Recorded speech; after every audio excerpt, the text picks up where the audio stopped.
C'est l'histoire d'un petit garçon de 4 ans, dont l'état de santé a drastiquement changé, amenant chacun de nous à être perplexe et à admettre que la foi pourrait avoir joué un rôle dans son incroyable rétablissement. Le petit garçon de Queensland, son Shane Coast, est né avec des fluides dans le cerveau. Et il avait été dit à sa mère qu'il ne serait jamais capable de marcher, parler ou se nourrir de lui-même.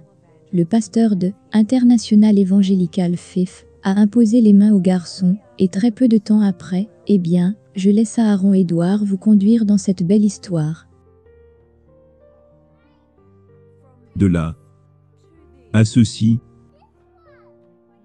est-ce un miracle ou une merveille médicale? Il y a juste quelques mois, le petit garçon de 4 ans, Mathias, ne pouvait se déplacer qu'en se traînant lui-même, et son côté paralysé, au sol. Et il était attendu qu'il passerait toute sa vie dans une chaise roulante, complètement dépendant de sa mère. Les docteurs m'ont dit qu'il ne serait pas capable de parler, qu'il ne serait pas capable de marcher, qu'il ne serait pas capable de se nourrir lui-même, et aller dans une école normale. En gros, qu'il resterait dans un état végétatif. Le petit fut diagnostiqué avec une maladie rare, qui paralysait un côté entier de son corps. Nahua, la mère de Mathias, dit que les neurochirurgiens avaient abandonné tout espoir d'amélioration. Donc, n'ayant plus rien à perdre, elle a engagé un acte de foi.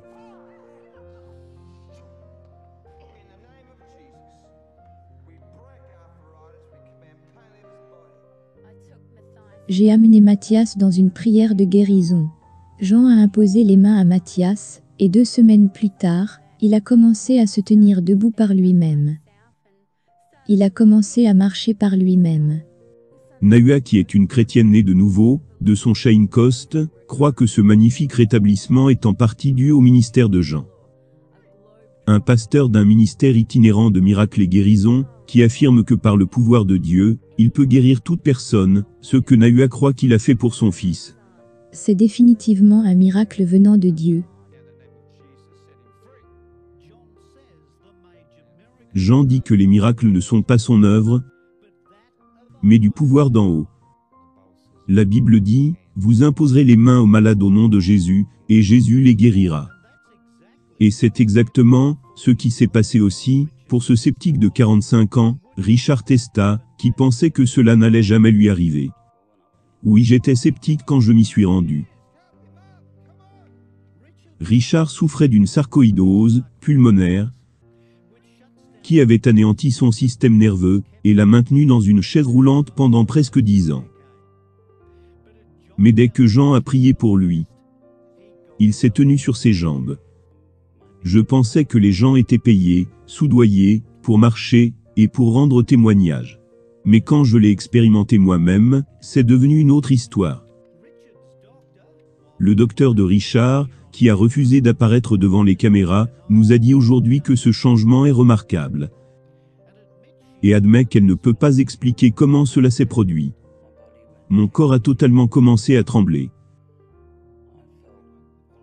Subitement, je n'ai plus senti de douleur dans tout mon corps. Je me suis levé tout d'un coup de la chaise roulante, j'ai gravi les 5 marches, et j'ai marché sur l'estrade. Je me disais, oh que c'est merveilleux.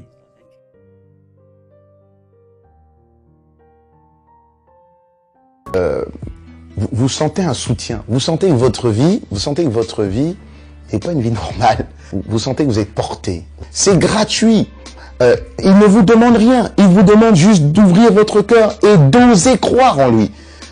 Osez croire. On ne demande ni d'argent. On vous demande pas une souffrance particulière. On vous dit faites confiance et croyez.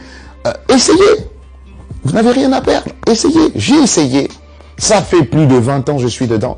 Et je ne repartirai pour rien au monde. Aucun milliard au monde ne me fera changer d'avis et me séparer de lui. Impossible. Donc, osez Jésus avant qu'il soit trop tard. Osez. Ne le faites pas demain.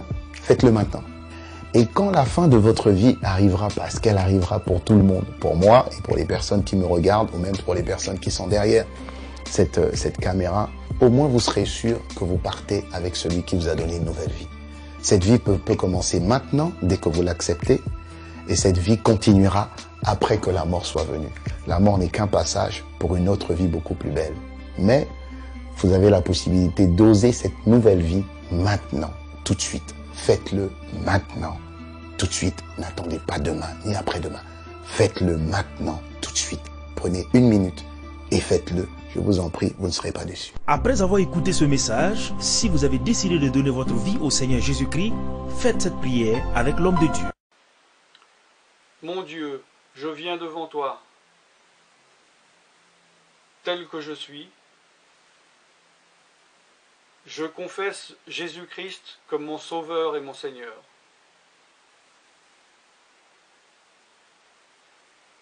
Je crois qu'il est mort sur la croix pour mes péchés, qu'il a porté ma condamnation, il a porté mes péchés et mes maladies,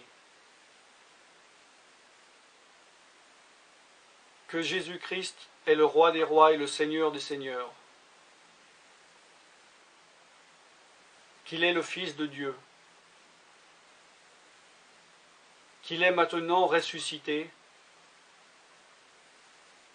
et assis à la droite du Père. Et il prie maintenant pour moi.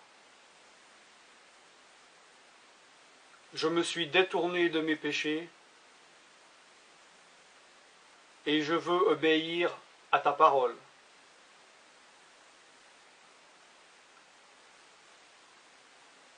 Je viens à toi en te demandant, mon Dieu, de me donner ton Esprit Saint.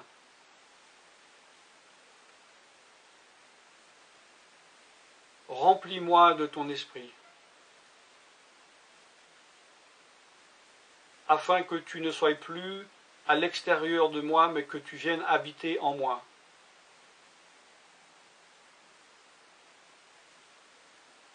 Et que je devienne ton temple. Esprit de Dieu, viens habiter en moi. Purifie-moi, lave-moi, sanctifie-moi, rends-moi pur,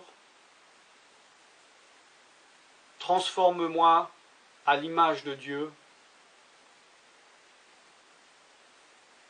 Je te remercie car je crois que tu m'as donné ton esprit, car tu ne mens pas. Et tu as dit dans ta parole que tu donnes à celui qui te demande. Je fais cette prière au nom de Jésus-Christ. Amen. Bonjour et bienvenue sur les vidéos de l'évangile.net. Est-ce que vous vous êtes déjà demandé si Dieu existait et si on pouvait trouver des réponses dans les livres sacrés comme la Bible par exemple? Eh bien, vous êtes tombé au bon endroit puisque l'évangile.net, c'est justement une plateforme interactive qui vous permet de découvrir par vous-même ce qu'est la foi chrétienne. Qui ne s'est jamais demandé si derrière le hasard qui a créé l'univers, il n'y avait pas finalement un Dieu? Qui ne s'est jamais dit qu'il devait sans doute y avoir un sens à notre existence? Mais lequel? Est-ce que Dieu nous laisserait vraiment sans réponse? Laquelle des religions détiendrait alors la vérité? On peut rester sur ce genre de questions et se fier à quelques avis qu'on entend ici et là. Ou alors, on peut chercher par nous-mêmes et aller directement à la source pour connaître ce que disent les religions. Nous, chrétiens, on aimerait vous lancer ce défi, celui de lire au moins un livre de la Bible. Faites votre propre avis sur le sujet, soyez curieux. Vous allez voir que ce n'est pas si difficile que ça. Et au contraire, je crois personnellement que ce sera une lecture enrichissante pour vous.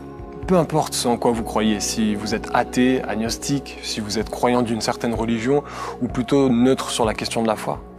Regardez et lisez par vous-même.